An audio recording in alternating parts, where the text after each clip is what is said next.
afternoon, everybody. Welcome. Um, Please let us know where you're from in the chat.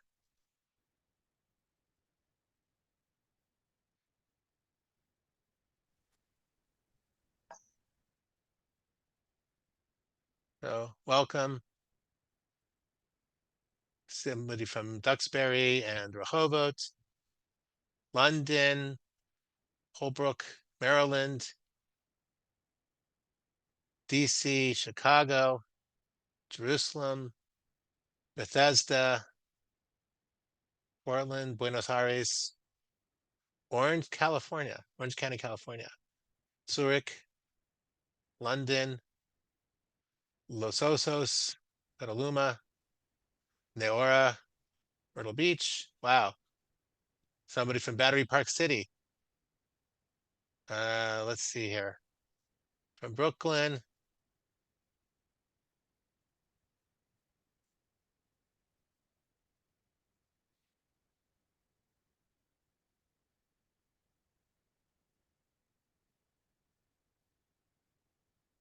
Hey, Israel, Kiryat Arba, Yardley, Portland. Okay. So people are coming in. We'll give it another minute or two before we get started. This is being recorded. Somebody from the Bay Area. Welcome, Bay Area people. Philadelphia. Another person from Buenos Aires. Maidenhead, Springfield. Okay. All right. Give it another minute, then we'll get started. It's nice to see everybody today. I hope everybody's doing well.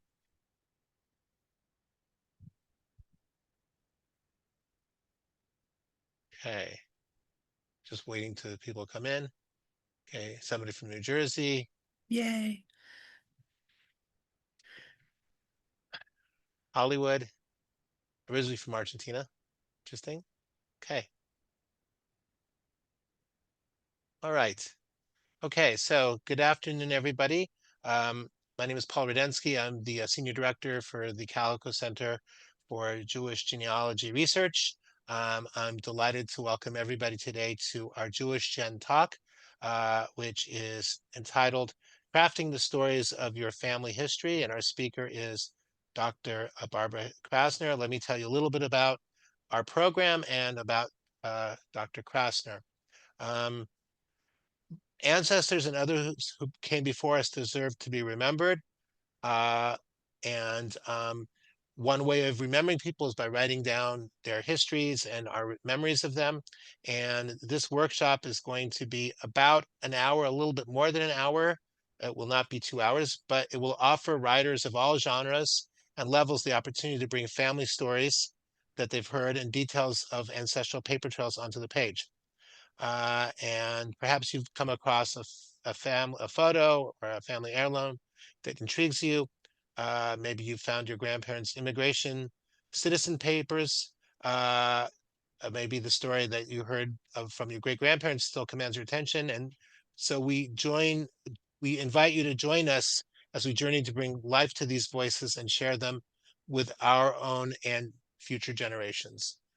Let me tell you about Barbara Krasner. She teaches at in the Holocaust and Genocide Studies graduate programs in Gratz College and at Kane University. She's also the director of Holocaust, Genocide, and Human Rights Education Center, which is at Mercer County Community College in New Jersey, and has other positions and teaches at other places. Her work is often inspired by her family history and has been featured in more than 70 literary journals. And she has earned multiple Pushcart Prize nominations in fiction and poetry. And she's now at work on a genealogical memoir about her paternal grandmother, who she never knew. So we're really delighted that Barbara is here today. We're looking forward to a very exciting program. Um, just a few logistical comments. We'll be using our Q&A function for questions, but we will try to answer those questions at the end. So please make sure you put them in the Q&A and write them. write them down there, and we will try to answer them. And hopefully we'll have a chance to get to everybody's questions. Let me just say now before I forget, next week we have Renee Carl who will be speaking about, her topic is called Stuck, Immigration, Naturalization, and Repatriation in the World War I era. So that looks like it'll be a very exciting talk as well. And we invite you to join us for that.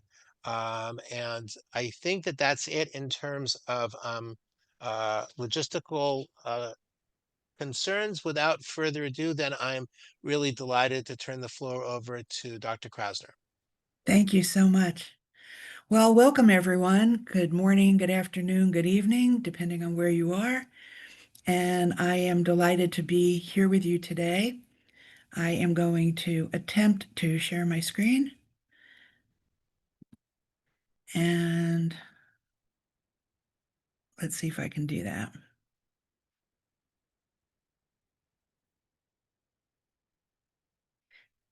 And we can share the slides afterward so that you'll have this in your inbox at some point. So today, as Paul just mentioned, I'm going to give you some tips on how to bring your ancestors' voices to the page. And so we'll get started. So why write your family's history at all? So you may have some objects that intrigue you or you have questions about. You know, maybe you've got documentation that has some notations on them or things that you question. Maybe there are still some family dynamics that are hard to understand, why one branch isn't talking to another branch. Or maybe there are some stories that still kind of baffle you or you haven't been able to prove. Maybe you've got a cookbook that forms the basis of how your family celebrates meals. Or like me, maybe you found in the metrical records, which you've seen 100 times, but this one time you notice there's a little notation on the birth of a great aunt that your great grandfather was a trustee of the Baron Hirsch School. And how I linked that to, well, my mother said my grandmother was educated, and maybe that explains that. The photo here is a laminated pin of that I found in my father's dresser. It was inside a silk sock that belonged to my grandfather. The sock was knotted, and using the services of Sherlock Cohn, I found that this is my great aunt Malka Krasner Goldberg, who died in Russia around 1910. And because this was made in America, my grandfather had the picture laminated. And so that's an interesting story in and of itself. And then it explains why my father was laminating obituaries of his brothers. So lamination apparently is a family characteristic. Stories are everywhere. And so typically when we think about family history, we think about something like this. Benjamin served 4 years as an itinerant minister, then turned to medicine, which he practiced for about 50 years. He taught school in Georgetown during the winter of 1838, and General Ulysses S. Grant was one of his students. According to information in his obituary, Grant's father consulted Benjamin about whether Ulysses should go to West Point. Apparently, Grant's father objected and wanted him to be a tanner instead. So a couple of things we notice about this is it's footnoted, and it's kind of boring if we're truthful about it. And so this comes out of the National Genealogical Society, and there are certain standards that have to be met by the NGS for a family history. And you're welcome to write like this, and you're welcome to produce a family history like this. But I prefer something like this. If my grandfather, Avram Mendel Present, gave it the thought it deserved. He could still see his mother extending an arm in farewell from the lace curtain window, pulled aside in their lopsided yellow planked house, roofed with the ever present tar paper. The house can find him. Zoram can find him. Even his name can find him. And then there was Yosef Chaim, his father, who wanted to confine him too, by demanding he become a rabbi. That wasn't the future he envisioned for himself. He had apprenticed as a joiner around the age of 10 after completing cheder. He had a skill for math, but he knew there was more out there, more outside this one street lamp town. So when I wrote this, and my grandfather is the gentleman on the left in America, um, this presents a synthesis of what I knew about my grandfather. Plus, I had been in Zoram and I saw these houses and I saw the curtains and I saw the yellow planks. And I was told that the roofs were tar paper. There was a pine forest nearby where the tar was tapped from the trees or made from that. So if you go back through the documentation that you have, you'll see that there's story lurking there if you choose to find it. And so by my trip to Zarum, by stories that my mother told me, by his ship passenger record that told me he had been a joiner, by family stories that he had a skill for math, I began to put this story together. So I hope you'll agree with me that this is much more interesting than the previous genealogical writing. So around 2011, I went back through all my genealogy notebooks, and I realized that what I had curated were names, dates, and places. And that's the genealogist's role, right? That's what we record. That's what we put in Ancestry. But what I really wanted to know is the decisions they made, why and how they did things. So, for instance, in this family portrait, which came to me from a second cousin a few times removed, my great-grandparents, Bryna and Mordecai, are sitting in the middle. This was taken in Newark, New Jersey in 1912. And the woman with the two little kids next to my great-grandmother is her great-granddaughter.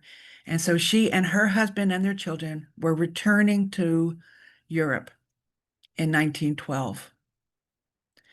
Luckily, they came back in 1938, but I knew the Newark people.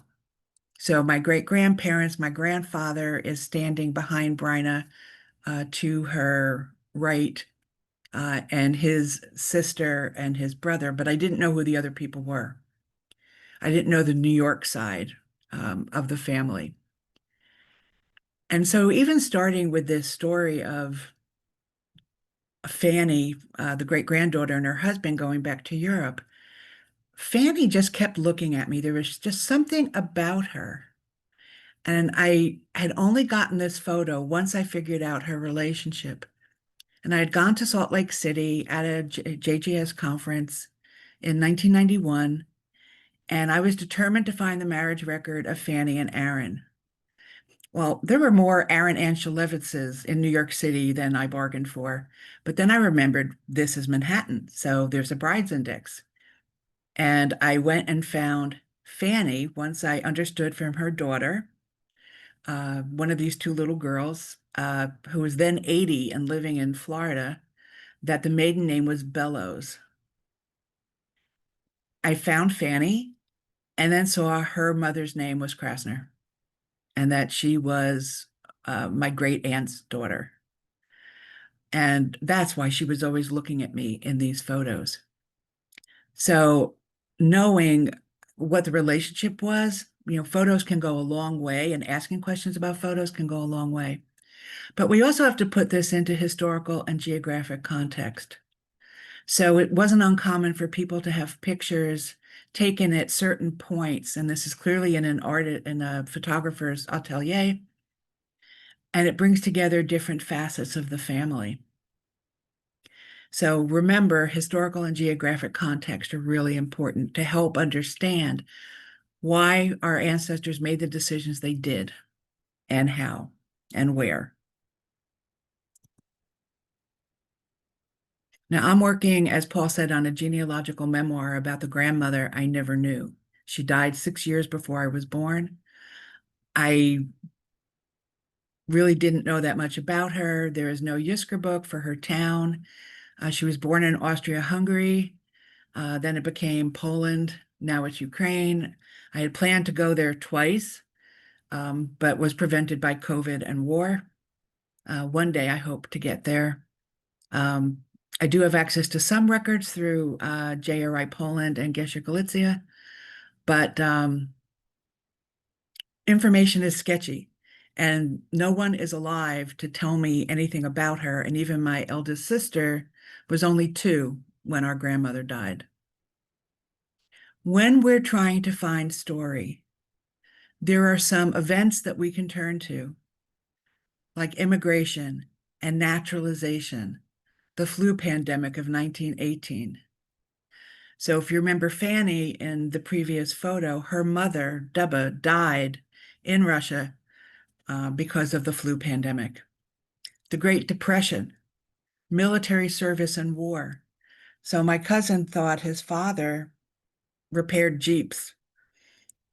And yes, he knew that he had gone to Utah for training, but then he sent me a photo of his insignia.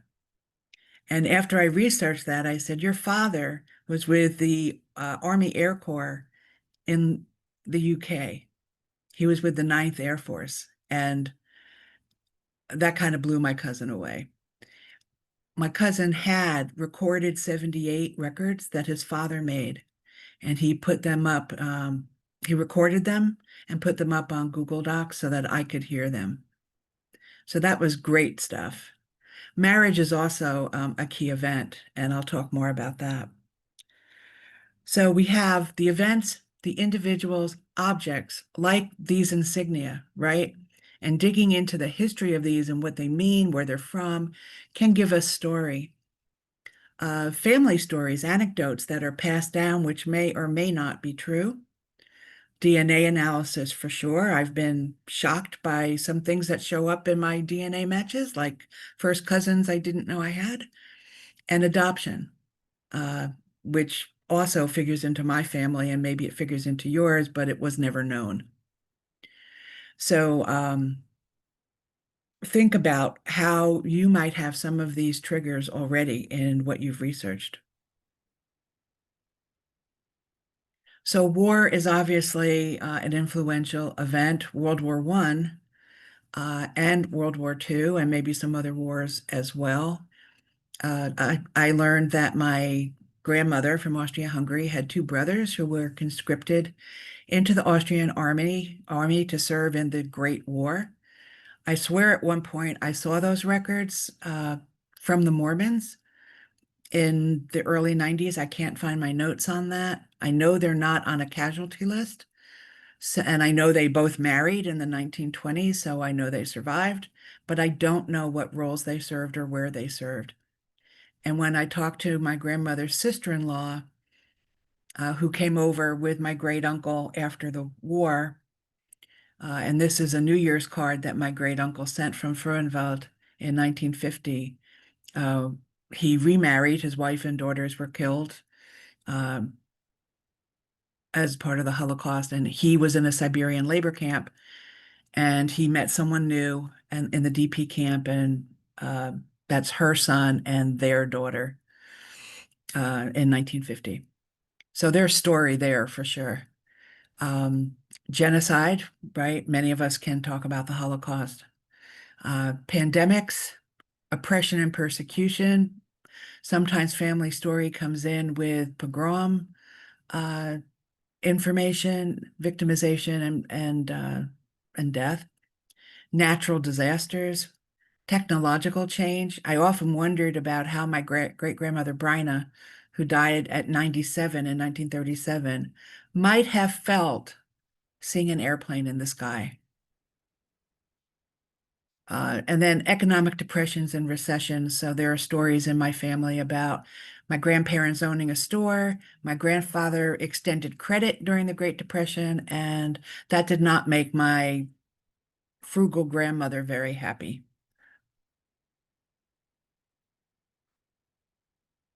I mentioned historical context, and so our families obviously did not live in a vacuum. They were part of a community. They were part of a town or city. They lived in a region, in a country, on a continent. And so things that are happening in those areas affect them. The photo here is a still I took from a YouTube video, which was about a minute long, and it disappeared from YouTube. But this was done in 1930 in my grandfather's village of Zarebekashane in Yiddish Zarum. I could be looking at my great aunt and I don't even know it because I've never seen pictures of her. So we just have to think about the lives that our ancestors led and how events of the settings affected their choices. So, for instance, my grandfather's older brother, Zarim was on the Soviet side after the split of Poland between Nazi Germany and the Soviet Union. Um, he decided to go east into the Soviet interior and ended up in Uzbekistan. After the war, he went back to Poland, decided there was nothing there, and he ended up in Palestine and died in Israel in 1962. So I only found his descendants with the help of the now defunct Bureau of Missing Relatives and Batya Unterschatz, and found some of that family living here in America. So history is all around us, but we have to understand the choices that our families made. And sometimes we can find them, and sometimes we have to speculate. So I often ask, why did my father's mother come alone in 1913 from Austria-Hungary to America? I still don't know why. I can speculate. I can speculate that an engagement went bad, that she was matchless because she was educated, or she just wanted more.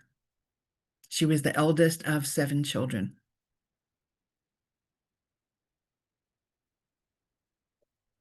One of the ways to find story is to think about the roles that our ancestors served. So when I look at my great-grandmother, Bryna Dvorkin Krasner, I know she was wife.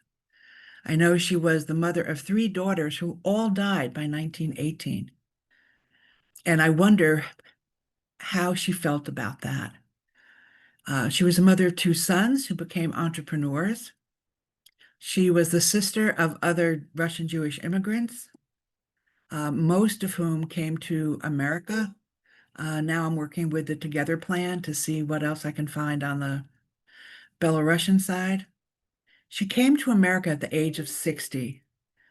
I don't know if that's really normal, but I constructed a scenario that her daughter in America, Ida, who became known as Ida, was marrying a man much older than she, who already had children from previous relationships, not necessarily marriages.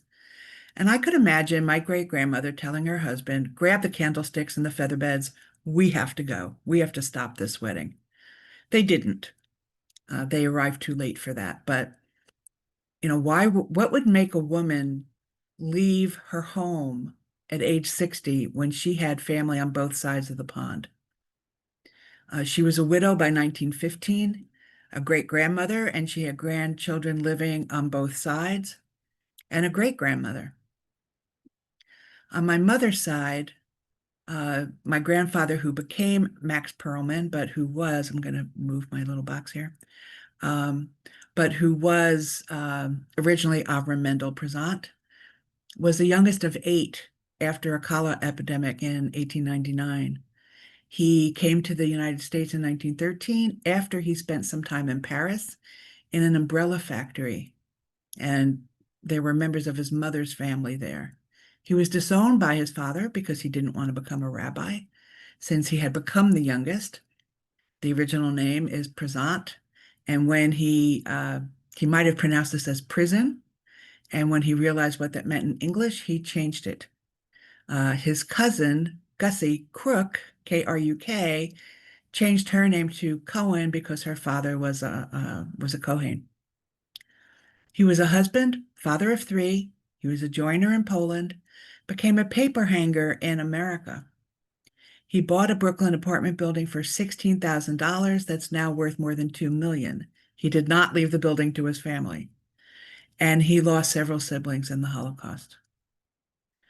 So just by mapping out all the roles that an ancestor had, story begins to pop out.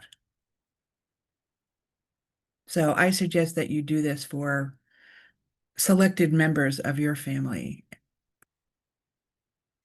Then you can map out a timeline. So this is for my great-grandmother, Bryna. So her husband, Mordechai, is born in Logoysk in 1838. She married about 1860. Their daughter Dubba is born. Then their son Hillel Meyer is born. My grandfather is born in 1876.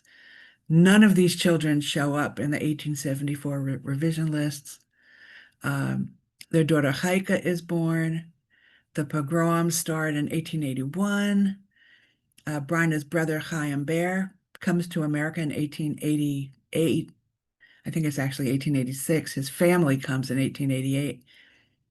Hillel Meyer comes to Newark to avoid conscription, and he settles in with Chaim Ber. The daughter Ida comes in 1898. My grandfather came in 1899. Mordechai and Bryna come in 1901 with their youngest daughter, Bessie. World War I breaks out.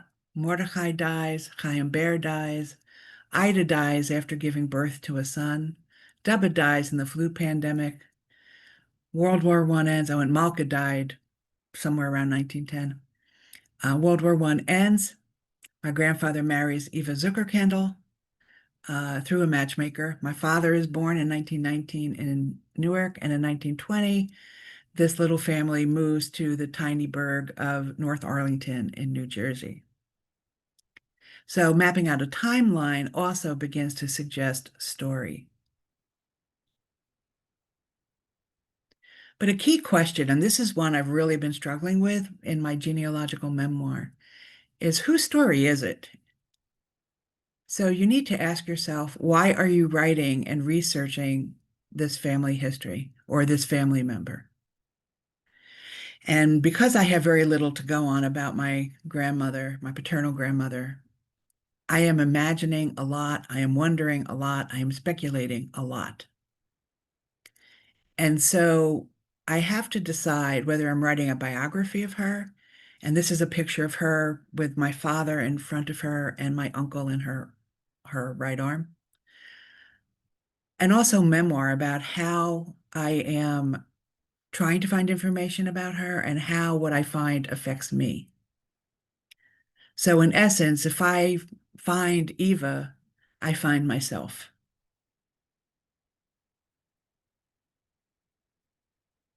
And so maps can be really critical to looking at setting. So when my grandfather came in 1899, he settled in with his brother and sister who were already here, and they settled in at 65 Boston Street in Newark, which is shown by the little dot there. He worked for a furniture company, which makes sense since he had been a joiner. But then I don't know how or why, he got involved in the grocery business, but he had a store in the Ironbound section of Newark, one of the poorest sections of the city. And he gained some fame in a good way when he did that, which I'll share in a minute. And then maybe you know about the Sanborn insurance maps. And when I tried to figure out when my grandparents moved to North Arlington, and the only Sanborn maps from North Arlington are from 1922. And I had seen in the city directories that my grandparents moved to 165 Ridge Road. Well, I knew and only knew the store which eventually became a toy store that my uncle managed, but it was the same building as 173, and it was a corner lot. And so when I go to the Sanborn map, I see there are only two buildings on the block, and the corner lot is 165. So I had imagined that they moved to 165, which is now in the middle of the block. And then as the family grew, they moved to the corner lot, but that's not what happened. They always lived in this corner lot. And my grandfather, according to the 1930 census, bought this for $15,000. And then I wonder, where would he get that kind of money? And the answer, as I dig into newspapers.com and the Newark Evening News, uh, is that he made real estate investments, which I'm pretty sure my grandmother suggested. And here's the building again. This photo, aerial photo, was taken in the early 1950s. So that's the original store, and the family lived behind it. When my parents married, they had an apartment above it. And the empty lot, which I think had been a diner, is where my father and his brothers built their ShopRite supermarket. And this photo was probably taken in preparation for that. So, characterization. As I searched for my grandmother, I found three different poses of my grandmother on her wedding day. And what I find interesting about this, and when I colorized them on Ancestry, I could really get a sense of her optimism, my grandfather's terror. I mean, in this first picture on the left, he looks absolutely terrified. She looks hopeful. They come from very different backgrounds. She's from Austria-Hungary, so she is a Galicianer. He's a Litvak. Uh, her mother-in-law did not like her, and she did not like my mother. So that trend kind of continued. Um, Also, there was a 15-year difference in their ages when they married. So, and despite that, Eva died relatively young. So we can see the three poses, and in the faces, especially the one in the middle, I see my twin sister. But then I say, well, how come I can see my twin sister, but I don't see myself? And in the pose on the right, I see my middle sister, but again, I don't see myself. So you can use photographs to get a sense of who your ancestors are or were. Yes, the photographer may have suggested some poses, but based on the dress, you could look at economic conditions based on just the way they are posing with their hands. In the picture on the right, my grandfather's wearing gloves. My grandmother is not wearing any gloves. Um, they're also very short. My grandfather's 5'6". So you can imagine how short Eva was. I since found two more poses, wedding poses. So there's five faces of Eva on that day, which I find interesting. And just another look at characterization is your ancestor over time. So this is Eva's Tante Shansha, a pet name for Shandel.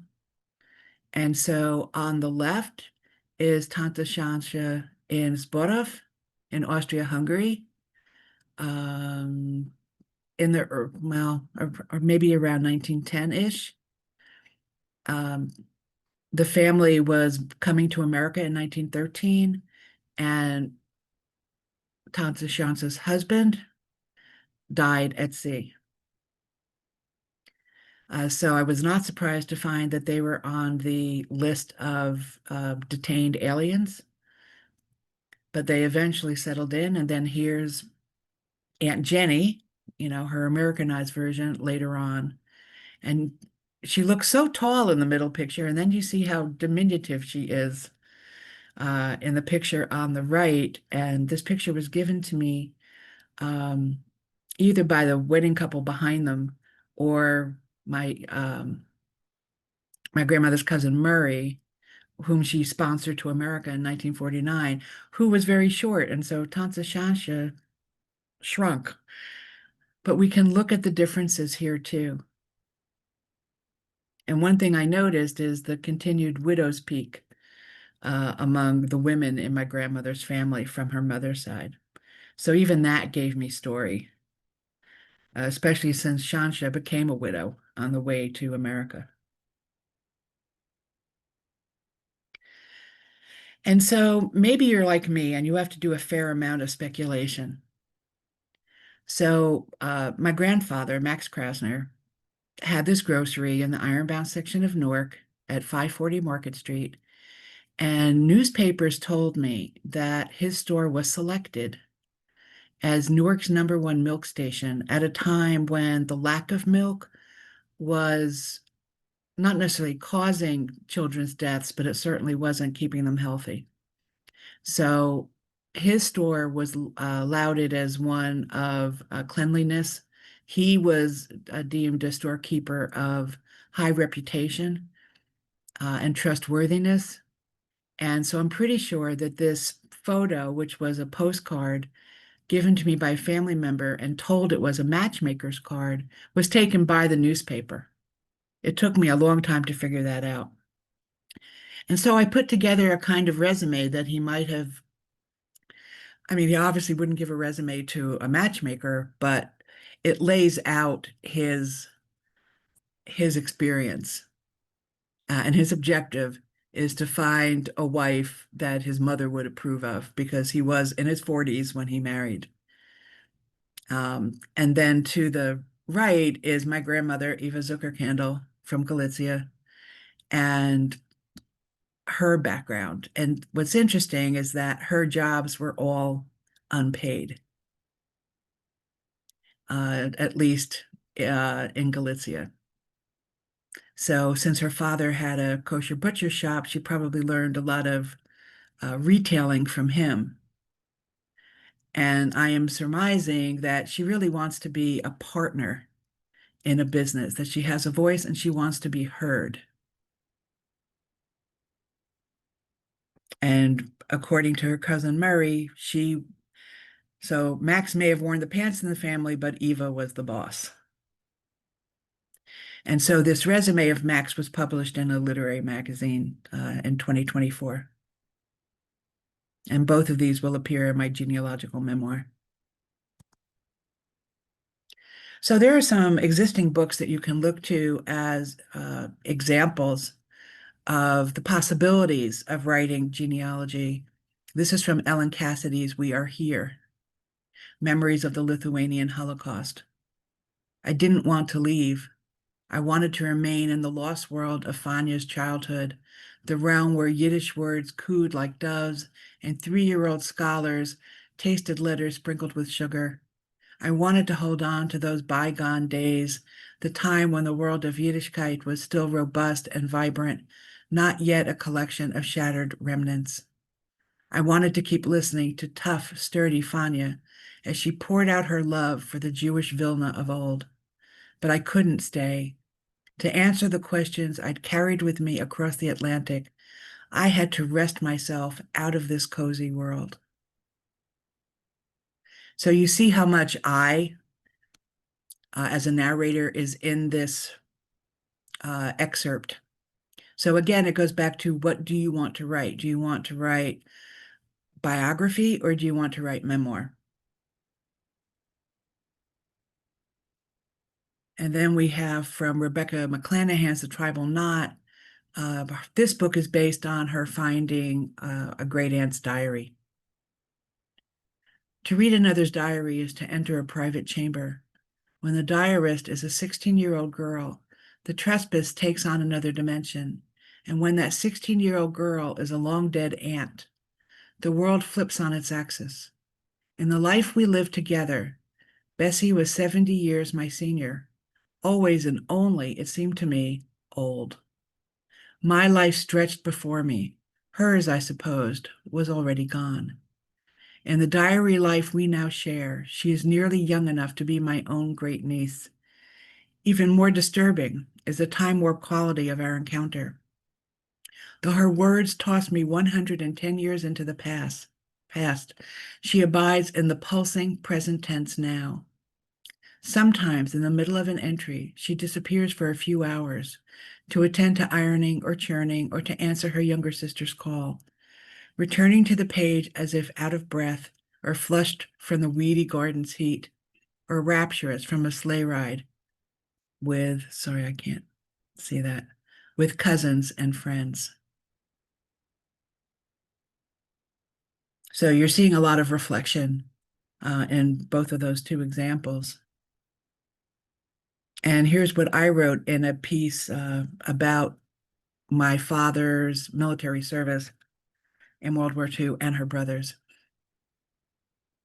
A foot-long, red-rimmed flag hung from one of the Krasner store windows, announcing to anyone passing by on Ridge Road that Eva Krasner's sons were in service.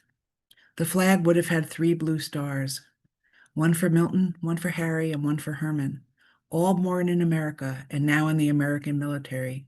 Eva, too, is an American. Her citizenship papers from 1928 proved it. The flag, though small, was magic enough to send her boys off to war in all directions, with a promise of returning them home safely. Eva could not have known when America entered the war in December 1941 that her new homeland and the flag would serve as the welcome mat for her first cousin Moisha, Murray Adler, and her baby brother, Chaim Leib, Leo Zuckerkandl. Europe was no longer their home. Only Bernie, Murray's younger brother, who had been taken to England via a kinder transport from Vienna, remained over there. By the time Eva's boys shipped overseas, all her other siblings and cousins had perished by bullets or bell jets.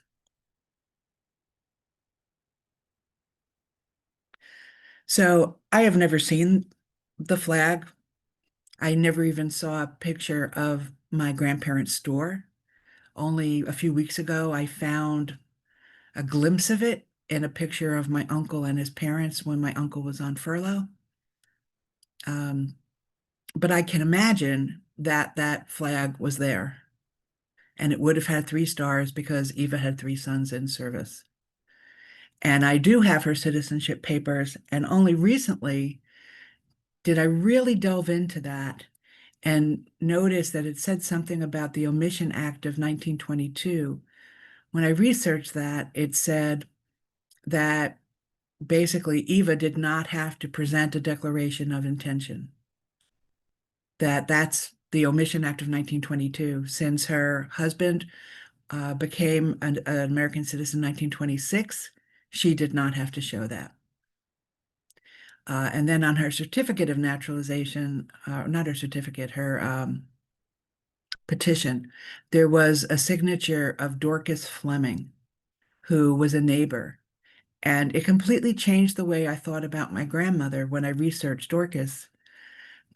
She was one of the ladies who probably sat with my grandmother, kibitzing around the radiator in the store, just gossiping about the town's goings on. So it just enhanced what I knew about my grandmother. I've had these papers for decades.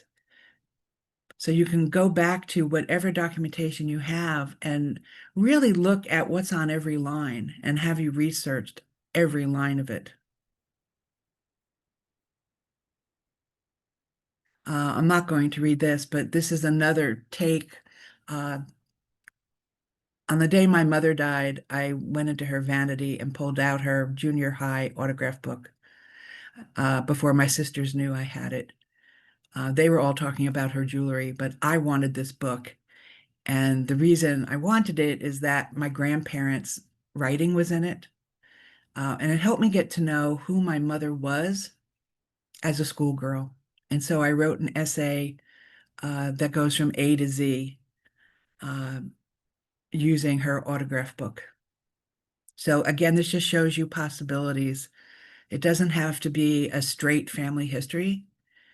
You can write essays as well. And this was published in a literary magazine called Museum Americana. And I'm going to skip the writing exercises for now. I just want to talk for a few minutes about books that you may already know, you may not know. I found Susan Gordon's book, Because of Eva, A Jewish Genealogical Journey, which was published by Syracuse University Press. Really, really helpful. As I was reading it, it drove me back into the documents I had about my own Eva. And that was really helpful. Um, I also looked at the way that she structured her narrative because I have been wrestling with how to structure mine. Danny Shapiro's Inheritance. Maybe you two are writing about DNA analysis. Libby Copeland's The Lost Family. Um, it suggested to me that my father's cousin, who it turns out through DNA was not born to the family, um, that maybe she was switched in the hospital. She turned out to be 100% Irish. Um, Ellen Cassidy's book, We Are Here. Nancy Miller's book, What They Saved, Pieces of a Jewish Past. Simon Goodman's The Orpheus Clock, which I just read a few weeks ago. And this is about a family, a Bohemian slash German banking family that lost everything in the Holocaust, and about Goodman's work um, to bring home those collections or to find good homes for them. James McBride's The Color of Water. His mother was Jewish. You all know Alex Haley's Roots. Lolita Tademi fictionalized her family history in Cane River. I talked about the tribal knot. And then Ian Fraser also did a book, Family, which you might find useful. It's about a Midwestern family. And then just to let you know that I run workshops on writing family history. And this summer, I'm running one a month for 3 hours each. So June 29th, July 27th, and August 24th. They're all via Zoom. And then starting in September, every Sunday. So I have the dates here, the 7th, the 14th, the 21st, the 28th for 2 hours. And you can find more information at my website, barbarakrasner.com. So I'm going to stop the share. Uh, when you get this presentation, you can see the writing exercises, and I encourage you to do them. So now I guess we can turn to the Q&A. Barbara, thank you so much for a wonderful presentation. It's really fascinating to learn about your family and how you were able to find out more about them, and inspiring for all of us who are interested in doing family history, family genealogy. We do have a bunch of questions, so Yeah, so I'm looking at them now. So a question from Vitali. What are your thoughts and suggestions about the place or medium to store family stories, photos, and videos? Early on, when I started researching my family's history, I started in 1989. I went out and got our archival safe boxes and sleeves, and I started putting photos in those. I also think it's really important to scan them and to send them out to everybody in your family so that you're not the only person. I had this belief, if you want to keep a family heirloom, don't give it to me because I have a habit of losing them. And I actually wrote an essay about that that was in the Jewish Literary Journal. I have lost photos. And so now I know that I need to scan them, send them around. I do have them on Ancestry. Um, you could put them onto your Google Drive and make them shareable, especially if your family tree on Ancestry is private. And then you can pick and choose who you share them with. What's really important is that you have labels on them. Um, in 1969, when my grandfather died, my father came in with a big box and he gave it to me. And I was looking through the box, and there were things written in Cyrillic, there were things written in Yiddish, and I didn't know those languages yet. I was only 12, and the box was destroyed when the boiler room burst at some point. And when I was ready to delve into the box, it was gone. And since my grandfather was the last living person in that generation, um, all of that is gone, and it still makes me sick to my stomach when I think about it. Now, we didn't have the technology in 1969, but even if I'm visiting with a relative, I take pictures of their pictures with a digital camera or with my cell phone just to make sure that I've got it. Um, and then, like I said, label it because some of the pictures in that box were not labeled. And I wouldn't, I mean, now I could look at it and figure it out, but then for sure I didn't know. Um, what is a joiner? A joiner is kind of like a carpenter. So for my grandfather, who was good with math, this enabled him to apply math to figure out angles.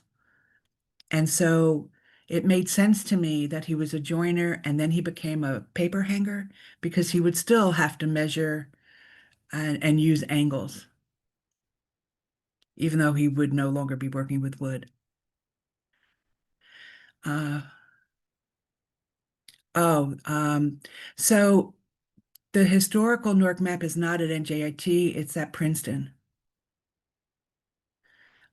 So if you just Google Sanborn map Princeton, you should be able to find it. Although, oh, I see what you're saying, the historical map.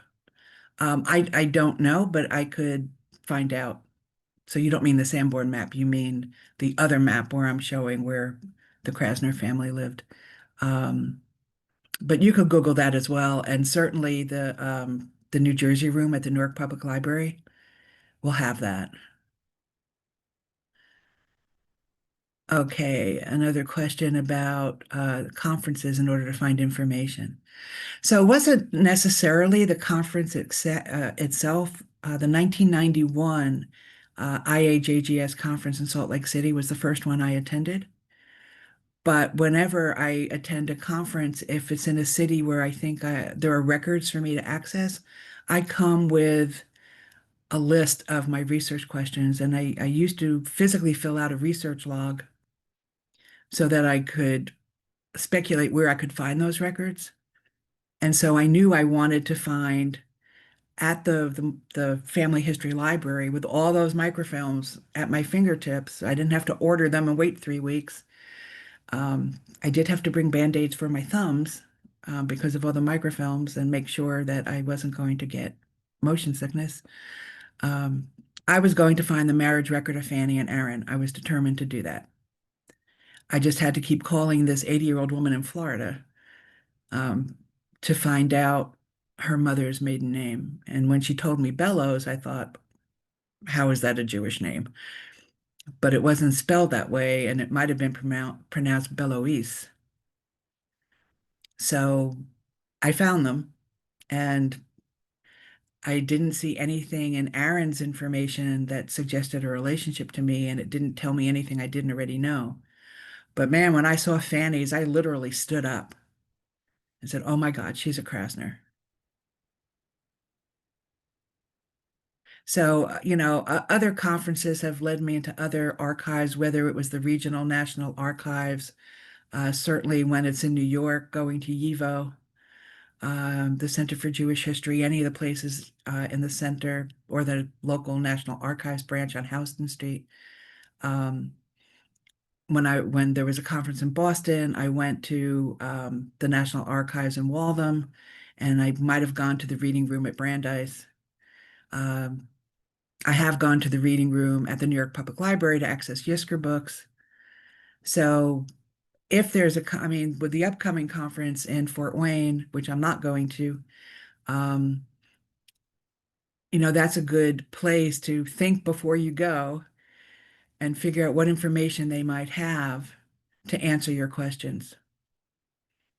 And then also just the camaraderie at these conferences can help you expand your search or help you figure out your hypotheses. So in 1996 at the Boston conference, um, a bunch of us were just kind of sitting around in the lobby, and I thought about a branch of my family with the surname Kean, Kean, And I said, I wonder if that is really Dvorkin. And maybe in Russian, it would be Dvorkin. And sure enough, the name was Dvorkin. So just by coming together with other people, and especially during that week when things are so intense and everyone is speaking your language, right? Because people at home may not understand your zeal for this. I know my family doesn't really care, um, but I do. And certainly I have cousins who care as well, but not my immediate family. I hope my granddaughters one day will. Um, okay, so we already mentioned the session is being recorded, and we do intend to send out the presentation. Um, so what software am I using for photos and maps? I'm not using any software. Um, I might take screenshots. Uh, I take pictures of pictures, either with a digital camera or with my cell phone.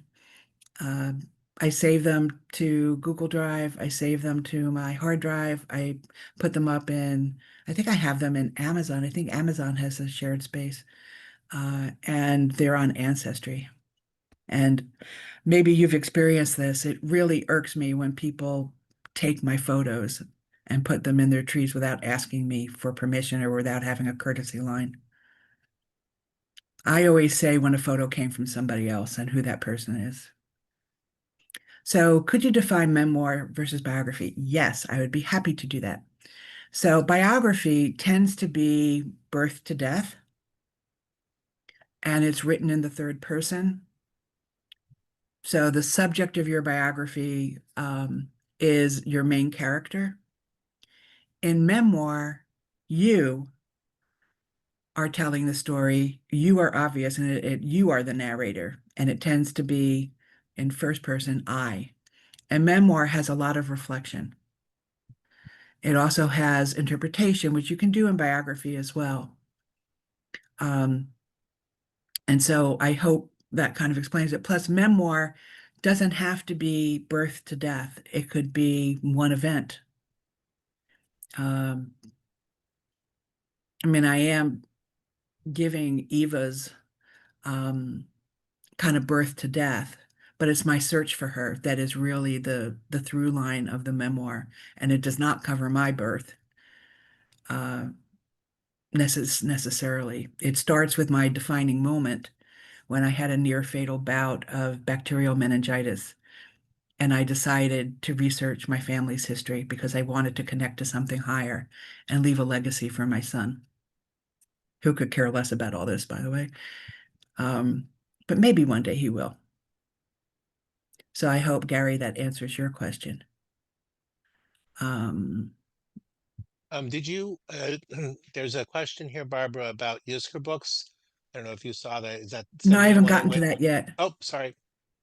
I'm just making my way down the list.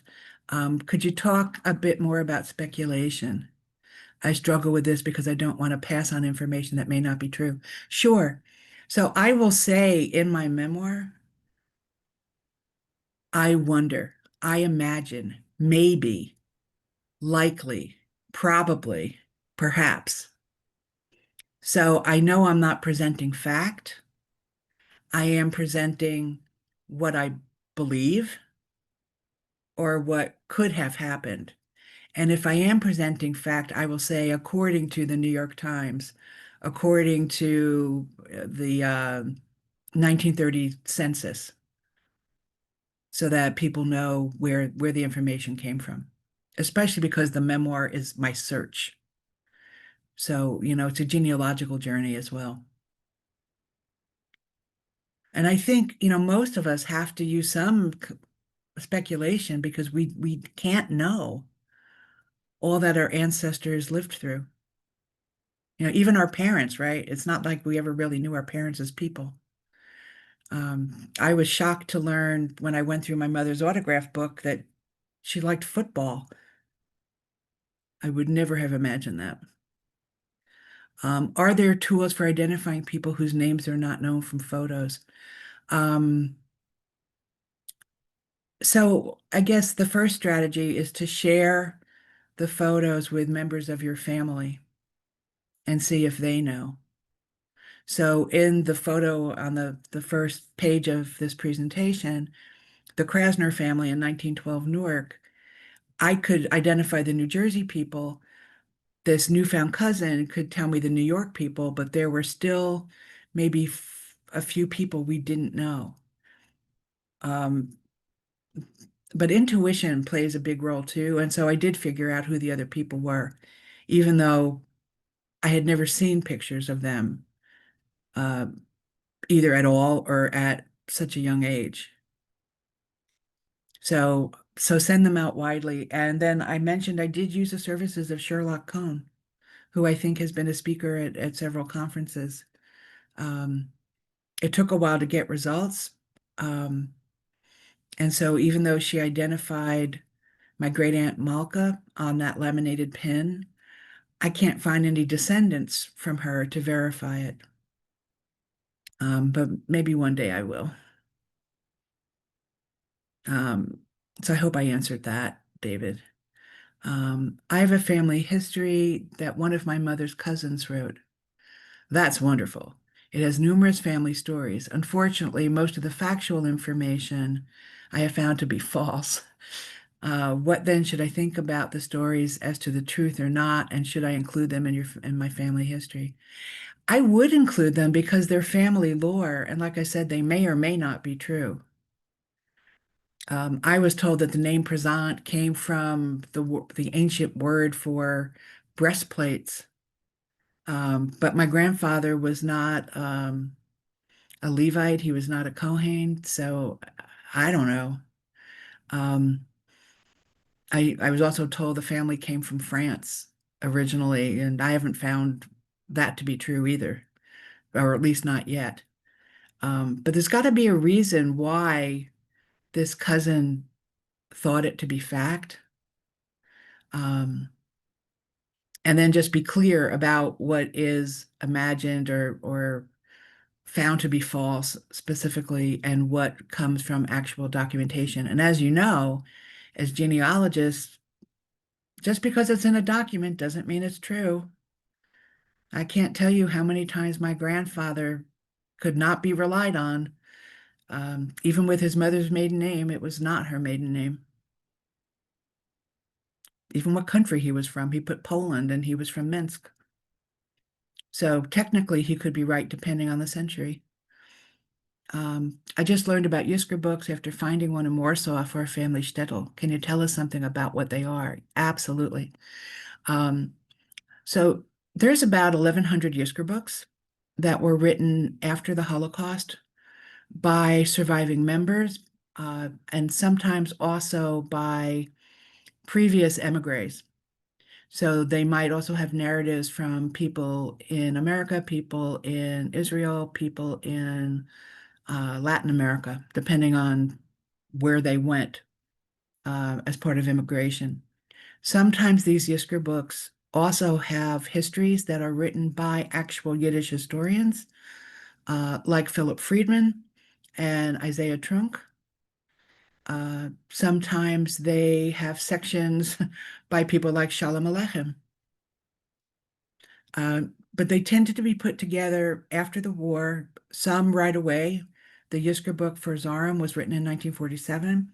There were still books being written in the 1980s and after. Um, and they tend to be written in Yiddish or Hebrew or both. And so obviously there's a large JewishGen project on translating these Yisker books and making them more accessible in English.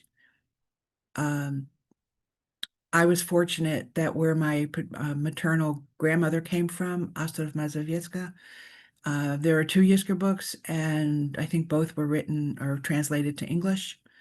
And I was part of the effort to help translate the bigger one, it's like 900 pages, into English.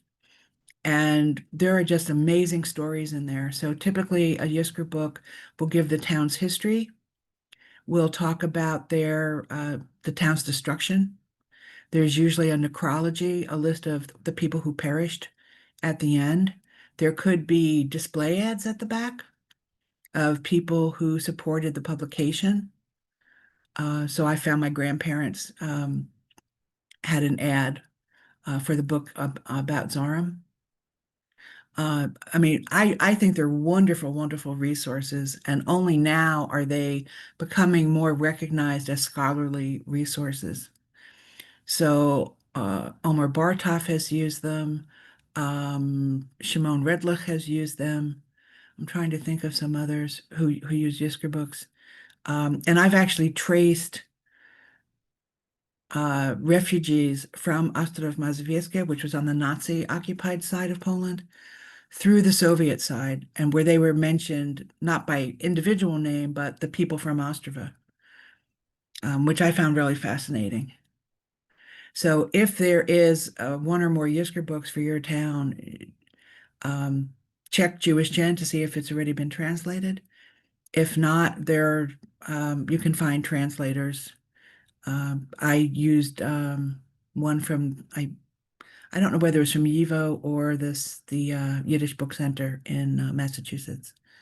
When I found a autobiography handwritten in Yiddish at I want to say YIVO. It was somewhere in the Center for Jewish History. Someone from my grandmother's town, and my grandmother Eva came from Kozlov in Galicia. There is no Yisker book.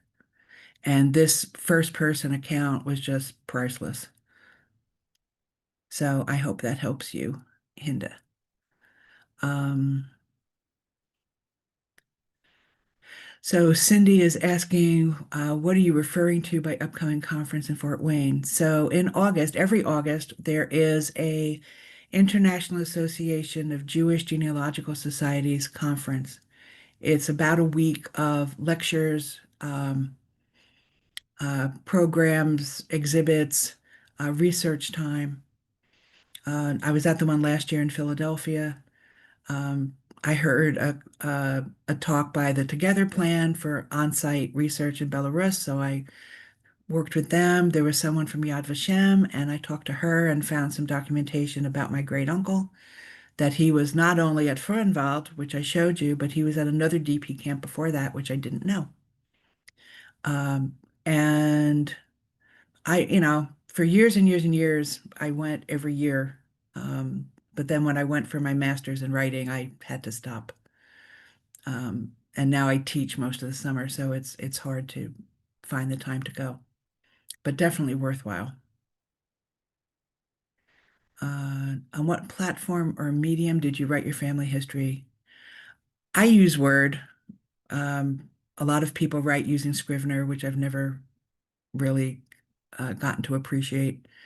Um, so you say, Jeannie, that you have a large number of ancestor photos. Yay.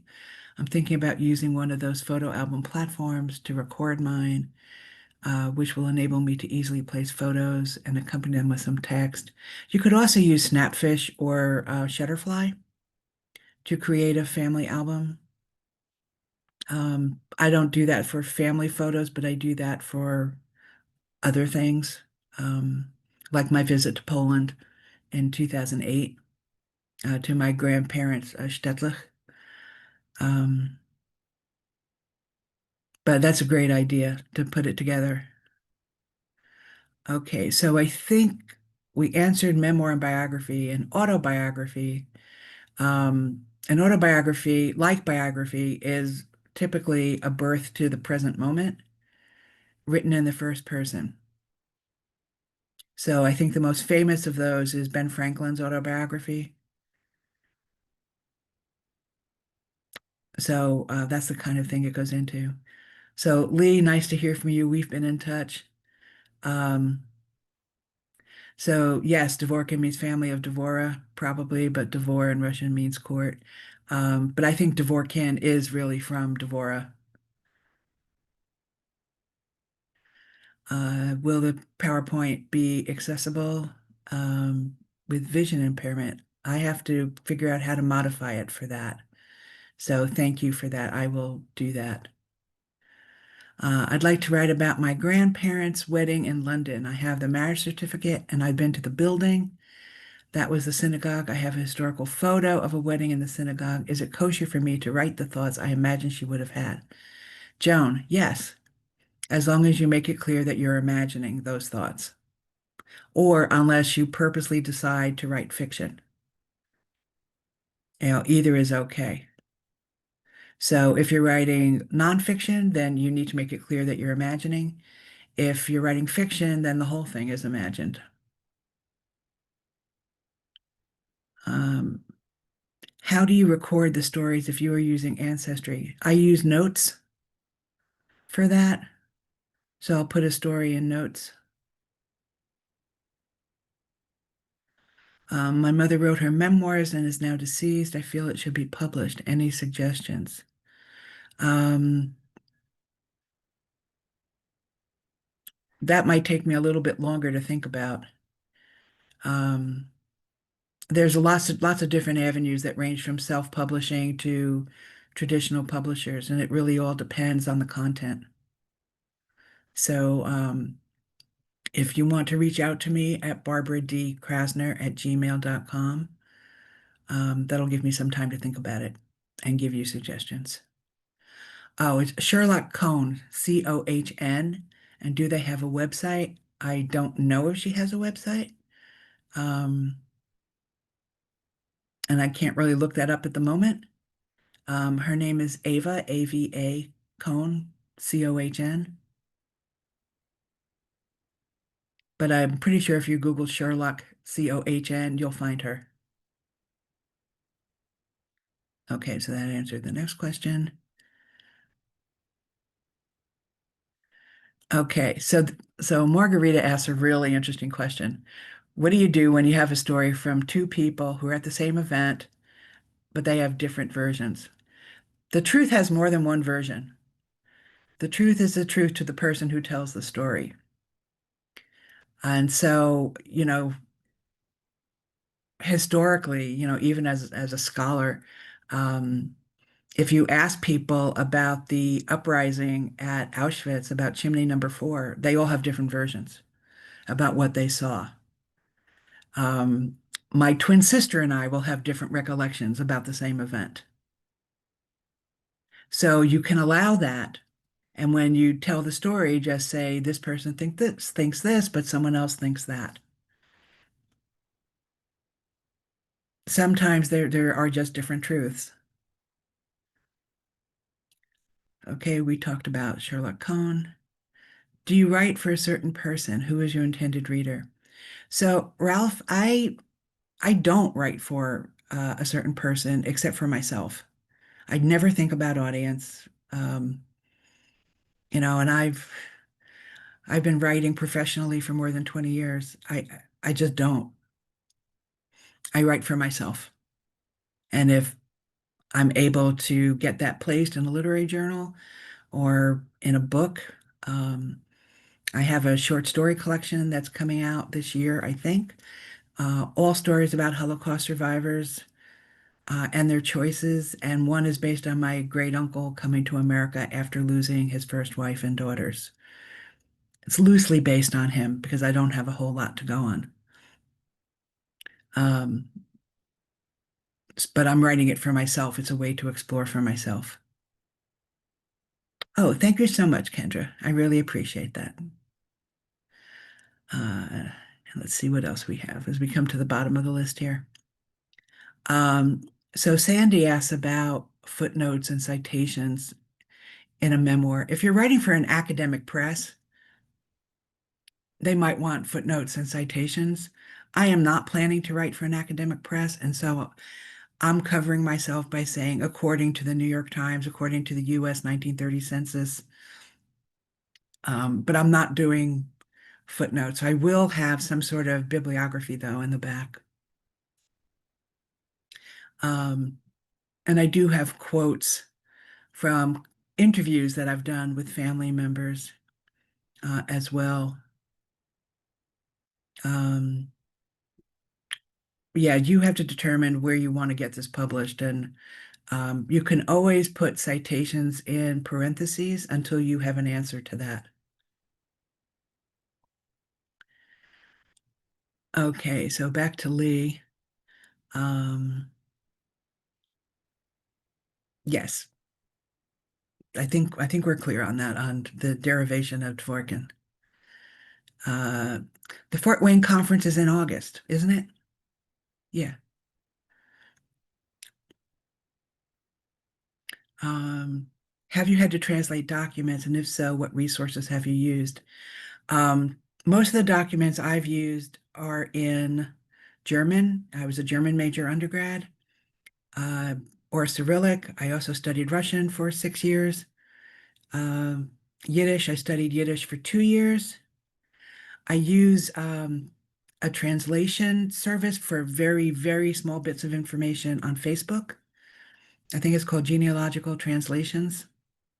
I've used Google Translate. And for this autobiography I found at YIVO, I hired a translator. If it was in printed Yiddish, I might have been able to do it myself. And I did translate um, a scholarly article from Yiddish that was published in the Galicianer by Philip Friedman about the destruction of Eastern Galician Jewry. I don't know what made me think I could actually do that, but I did with a lot of help. Um,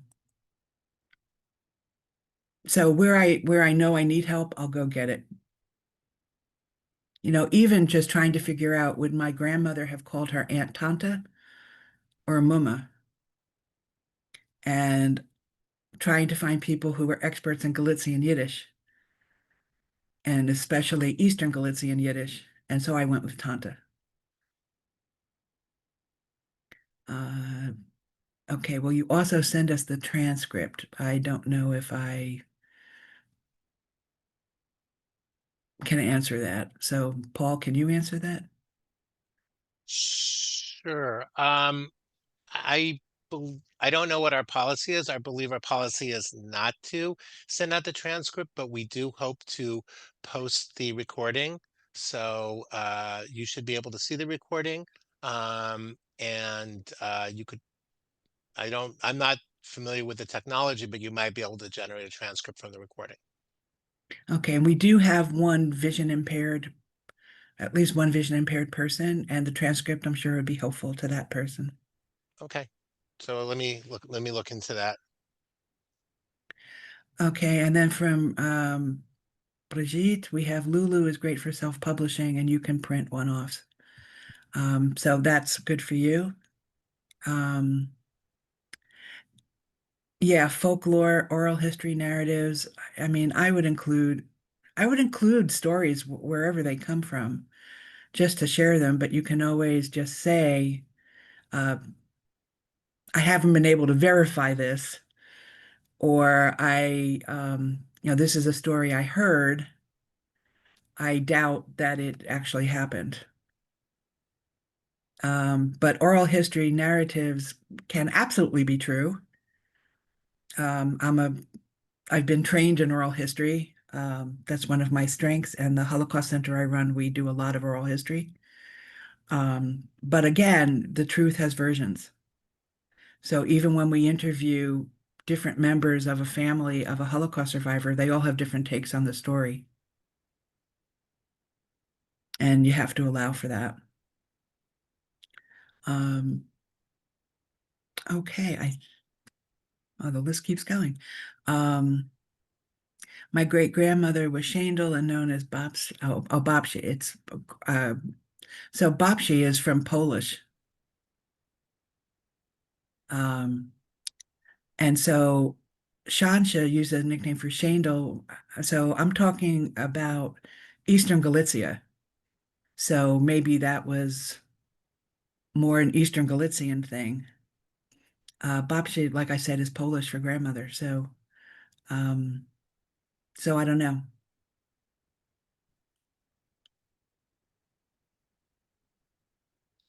Isn't there a Jewish Gen program where they publish personal family histories? So Jewish Gen has, I think, put out a memoir. I have one right here from somebody from Eastern Galicia that I used as a source for my genealogical memoir about his immigration. So I could say, this person, who is somewhat related to me, I think, um, this is the journey he took. It's conceivable my grandmother took the same route since she also left that part of the world and left for America from Rotterdam. So, Barbara, I'm kind of running out of time, so Yes, maybe we should wrap it up here. But I see there's still lots of questions. If people have questions, may I forward them to you? yes. Okay, and I want to take a moment to thank you so much for really a wonderful presentation and also generously answering all those questions that we had. Really super inspiring and super interesting. So thank you. And I want to wish everybody a great afternoon. Please join us next week for our webinar on June 25th with Renee Carl. And again, many thanks to Barbara Krasner for really a wonderful, enlightening uh, talk today. Thank you, everyone. I really appreciate your time and attention today. Thank you. Bye bye, Thank you. everybody. Bye.